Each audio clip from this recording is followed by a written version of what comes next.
রবিবারে বাজার থেকে চিংড়ি নিয়ে আসলাম, ভাবলাম মালাইকারি বানাবো, কিন্তু মনে পড়লো যে নারকেলের দুধ তো নেই।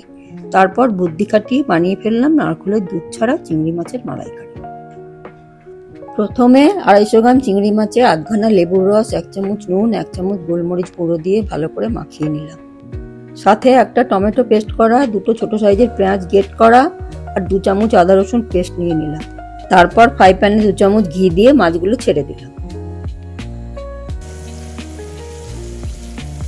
তারপর মাছগুলো হালকা ভেজে তুলে নিলাম, দিয়ে সেই ঘিতে 1 চামচ গোটা গরম মশলা, সাথে একটা শুকনো লঙ্কা আর 2টো তেজপাতা দিয়ে দিলাম। আবার 1 চামচ ঘি দিয়ে মশলাগুলো ভালো করে ভেজে তাতে আগে দেখানো পেঁয়াজ, আদা রসুন পেস্ট আর টমেটোটা দিয়ে দিলাম।